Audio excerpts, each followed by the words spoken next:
Hello guys, welcome to voice. இன்னைக்கு நம்ம பார்க்க போகிறது ஃபேரி டேல் அனிமே சீரிஸோட எபிசோட் 12. ஸோ நம்ம கசகசன்னு பேசாமல் வீடியோக்குள்ளே போயிடலாம்.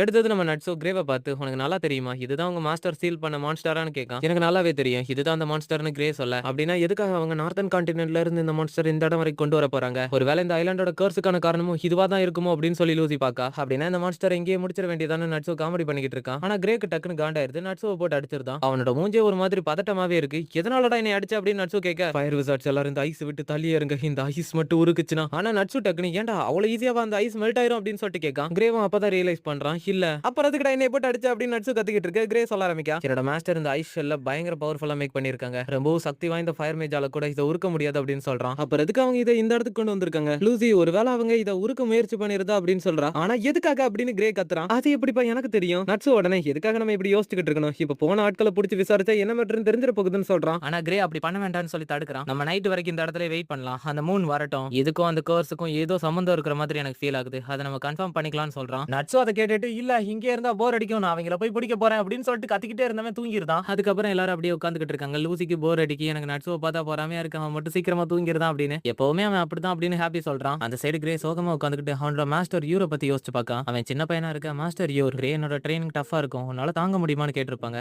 அவனும் என்னால முடியும் அப்படின்னு சொல்லியிருக்கான். இவன் அப்படி யோசிச்சுக்கிட்டு இருக்க டைம்ல அந்த பக்கம் லூசி, ஒத்துக்கிறேன் இப்படியே உட்காந்துருக்கிறது போர் அடிக்கி அப்படின்னு சொல்லி அவ புலம்பிக்கிட்டு இருக்கல. டக்குனு அவளுக்கு ஒரு யோசனை வருது. உடனே அவளோட ஒரு செலஸ்டியல் கீ எடுத்து open the gate of harp constellation Lyra அப்படின்னு சொல்லிட்டு ஒருத்தைய கூப்பிடுறா. அந்த ஸ்பிரிட் புள்ள வெளியே வந்துட்டு, உன்னை பார்த்து எத்தனை நாள் ஆச்சு லூசி அப்படின்னு குதுக்கலமா குதிச்சுக்கிட்டு இருக்கா. இப்பெல்லாம் நீ என்னை கூப்பிடுறதே இல்ல, நீ என்னை மறந்துட்டியா அப்படின்னு சொல்லி அவ கேட்க, சம்பந்தமே எல்லாம் பேசிக்கிட்டு இருக்கேன், நீ தான் மாசத்திலே 3 நாள் மட்டும் தான் அவைலபிளா இருப்பேன்னு என்கிட்ட சொன்னேன். நானும் அப்படி சொன்னேன் அப்படின்னு அந்த ஸ்பிரிட் பாக்குது. ஹாப்பி இன்னொரு பைத்தியம் அப்படின்னு பாக்கான். சரி, இன்னைக்கு நான் உனக்கு என்ன பாட்டு பாடணும்? உனக்கு தோன்ற எதை வேணா பாடு அப்படின்னு சொல்றா. அப்படின்னா உன் ஆசையை நிறைவேற்றுறதேன் அப்படின்னு அவளும் பாட்டு பாடுறதுக்கு ரெடி ஆகுறா.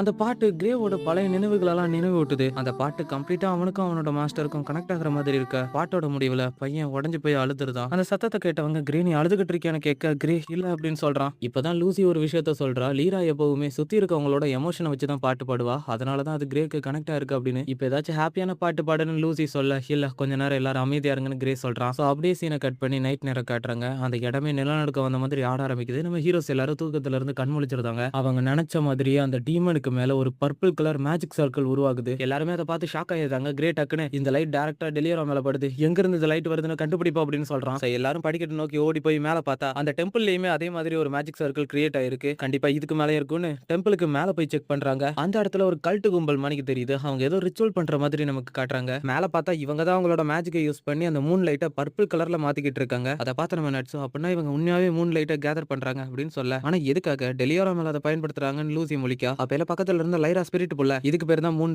பில்லியன் ஸ்பெல் அப்படின்னு சொல்ல. மத்தவங்கள அது என்னன்னு கேட்காங்க. இப்பதான் எனக்கு என்ன நடக்குன்னு புரியுது. இந்த ஆட்கள் எல்லாரும் மூன் ட்ரிப் மேஜிக்கை பயன்படுத்தி அண்டர் கிரவுண்ட்ல இருக்கிற டீமனை ரிவே பண்ண பாக்காங்கன்னு சொல்றா. அதை கேட்ட கிரேவால நம்பவே முடியல. அப்படிலாம் பண்ண முடியாது, அந்த ஐஸை தான் மெல்டே பண்ண முடியாது அப்படின்னு சொல்றான். நீ சொல்றது உண்மையா இருந்தாலும் மூன் ட்ரிப்பால எந்த ஒரு ஸ்பெல்லா இருந்தாலும் அதை பிரேக் பண்ண முடியும். மூன் எனர்ஜியை ஒன்னு சேர்த்து ஃபோர்ஸ் பண்ணி அதை பண்ணுவாங்க. அந்த முட்டா பயல்களுக்கு ஒண்ணு புரியல. டெலியோரா மட்டும் உயிர் தெளிஞ்சுச்சுன்னா என்ன நடக்கும்னு இப்பதான் புரியுது. இந்த மூன் ட்ரிப்பால தான் அந்த ஐலாண்ட்ல இருக்கவங்களோட உடம்பு அந்த டீமன் மாதிரி மாறுது. ஆனா ஐலாண்டர்ஸ் எல்லாரும் திடீர்னு மூன் பர்பிள் கலர்ல மாறதுனால இத ஒரு கோர்ஸ்னு நினைச்சுக்கிட்டாங்க. இத கேட்ட நட்ஸும் அவங்கள பொளந்துறது அப்படின்னு வெறியாக டக்குன்னு லூசி மண்டையில கொட்டி யார வராங்க அப்படின்னு சொல்றா. அந்த இடத்துக்கு மாஸ்க் போட்டு ஒருத்தன் வரான். இவன் தான் சப் ஜீரோ எம்பரர். அவனோட அடியாட்கள் அவனுக்கு பின்னாடி புலம்பிக்கிட்டே வராங்க. இன்னைக்கு ஃபுல்லா அந்த வெளியாட்களை தேடியும் எங்கேயுமே கிடைக்கல. அந்த விஷயத்த ஷெரி ஃபுல்லா சப் ஜீரோ கிட்ட சொல்ல, இன்னும் எத்தனை நாள் இருக்கு டெலியரா எந்திக்கிறதுக்கு அப்படின்னு சொல்லி கேட்கான். இன்னைக்கு இல்ல நாளைக்கு எந்திரிச்சிரு சார்னு ஷெரி ஃபுல்லா சொல்றா. இவ்வளவு தூரம் வந்தாச்சு, அந்த வெளியாட்களால நமக்கு எந்த ஒரு பிரச்சனையும் வந்துடக்கூடாது. இந்த ஐலாண்ட்ல இருக்கிற மக்கள்னா அந்த வில்லேஜர்ஸ் மட்டும்தான், அவங்க தான் இதை பார்த்திருக்க வாய்ப்பு இருக்கு அப்படின்னு சொல்றா. அப்படின்னு அவங்கள போய் முடிச்சு கட்டுங்க, நம்மளோட பிளான்ல எந்த ஒரு பிரச்சனையும் குறுக்கிடக்கூடாது. இந்த சப்ஜீரோ எம்பரரோட வாய்ஸை கேட்ட கிரே,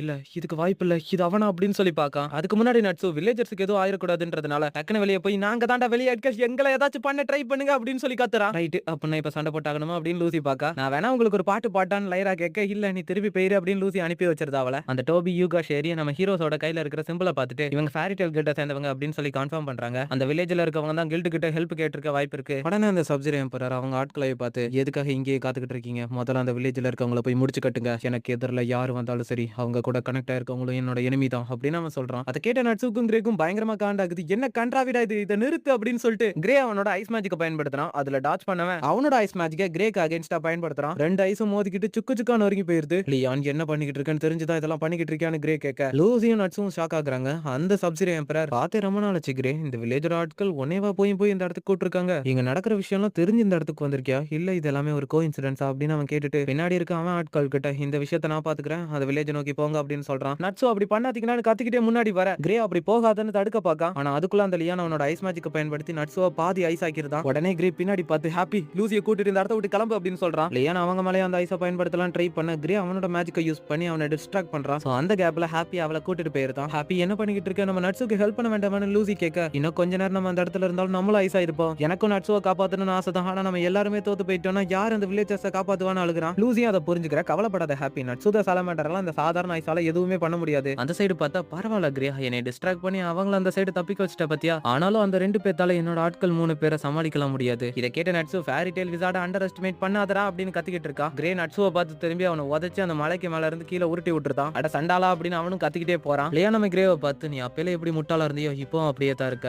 அவன் உன்னோட ஃப்ரெண்டானு கேட்கான். நம்ம கிரே அதுக்கு உன்னோட மேஜிக் பத்தி எனக்கு நல்லாவே தெரியும், இப்ப மட்டும் அவன் கிட்ட இருந்திருந்தானா அந்த ஐஸோட சேர்த்து அவனையும் வெடிக்க வச்சிருப்ப, அதனாலதான் அவனை நான் தள்ளி விட்டேன் இந்த இடத்த விட்டு. பரவாயில்ல, நான் நினைச்சதோட நீ ஸ்மார்ட்டா தான் இருக்கு கிரே, முதல்ல நீ பெரிய சுப்பீரியர்மா நீங்க நடிக்கிறத நிறுத்தலையான், நீ இதுக்கு மேல யூரோட ஸ்டூடெண்டா இருக்க முடியாது அப்படின்னு அவன் சொல்ல நம்ம ரெண்டு பேத்தாலையுமே இருக்க முடியாது, ஏன்னா அவங்க இந்த உலகத்தை விட்டு போய் ரொம்ப நாள் ஆச்சு கிரே, அதுக்கு அவங்களோட லைஃபை சாக்ரிஃபைஸ் பண்ணி அவங்க டெலிவரி சீல் பண்ணிருக்காங்க, ஆனா நீ அவங்க கஷ்டப்பட்டு பண்ண விஷயத்த நீ உடைக்க பாக்குற. ஏன் உடனே கிரேவை கஷ்டப்படுத்துற மாதிரி சில விஷயத்த சொல்ல ஆரம்பிக்கான். முட்டாள் மாதிரி பேசாத கிரே, உன்னாலதான் மாஸ்டர் யூர் இறந்து போனாங்க, இவ்வளவு நடந்ததுக்கு அப்புறமும் எப்படி உன்னால நிம்மதியா இருக்க முடியுது. நம்ம நட்ஸுவை காட்டுறாங்க, அவன் உருண்டு வந்து தரக்குள்ள சொருகி கிடக்கான். எந்திரிச்சவன் இந்த கிரே பைத்தியக்காரன் அப்படின்னு சொல்லி காண்டாயிட்டு அந்த ஐஸை உருக்க பாக்குறான். ஆனா அது உருக மாட்டேங்குது. அடச்சா இதுக்கெல்லாம் எனக்கு டைம் இல்ல, நான் டக்குன்னு அந்த வில்லேஜுக்கு போய் ஆகணும்னு கஷ்டப்பட்டு நடக்க ட்ரை பண்ணி நடந்து போய்கிட்டு இருக்கான். அப்படியே சீனை கட் பண்ணி நடுக்கடல்ல ஒரு பைரட் கப்பலை காட்டுறாங்க. அந்த க்ரூல இருக்கிற மெம்பர்ஸ் பூரா யாரோ அடிச்சு போட்டுருக்காங்க. அந்த கேப்டன் மட்டும் மேடம் கண்டிப்பா அந்த ஐலாண்டுக்கு போய் ஆகணுமா. ஆமா நான் கேட்கறேன்னு தப்பா எடுத்துக்காதீங்கடா, அந்த ஐலாண்டுக்கு போனா நம்ம எல்லாருமே டீமன் ஆயிருவோம், அவசியம் போய் ஆகணுமான்னு அந்த மனுஷன் கேட்க எனக்கு அந்த ஐலாண்டு மேலாம் எந்த ஒரு இன்ட்ரெஸ்டும் கிடையாது, ஆனா ரூல்ஸை பிரேக் பண்ணிட்டு சில பேர் போயிருக்காங்க,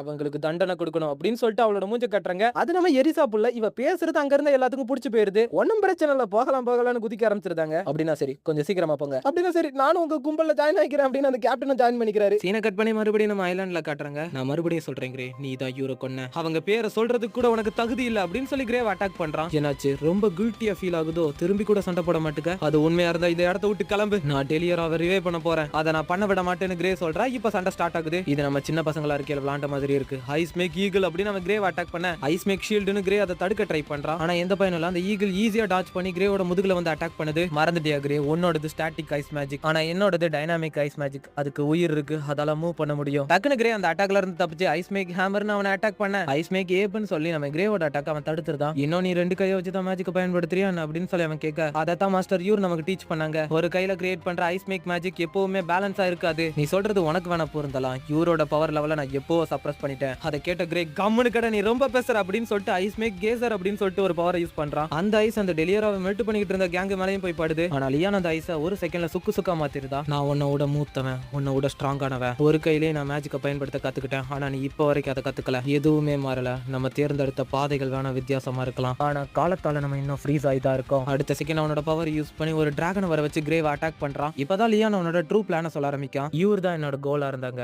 அவங்கள சப்ரஸ் பண்றது தான் என்னோட கனவா இருந்துச்சு, ஆனா நீ அவங்கள கொன்னு என்னோட கனவை அழிச்சிட்ட, அதனால எனக்கான பாதையை நான் தேடிக்கிட்டேன். இந்த டெலியோராவை யூராலேயே தோக்கடிக்க முடியல, சோ இதை நான் உயிர்த்தல வச்சு தோக்கடிச்சேன்னா யூரோட பவர்ஃபுல்லா மாறிடுவேன், என்னோட கனவையும் நான் அச்சீவ் பண்றேன். அதை கேட்ட கிரே, டெலியோரா எந்த மாதிரி மிருகன்னு உனக்கு நல்லாவே தெரியும், முட்டாள் மாதிரி பேசாம இது எல்லாத்தையும் நிறுத்து, உன்னால அதை பண்ண முடியாது. அந்த வார்த்தையை கேட்டு அடுத்த செகண்ட் லியான் கிரேவை பயங்கரமா அட்டாக் பண்றான். நிறுத்து, இதை உன்னால பண்ண முடியாது.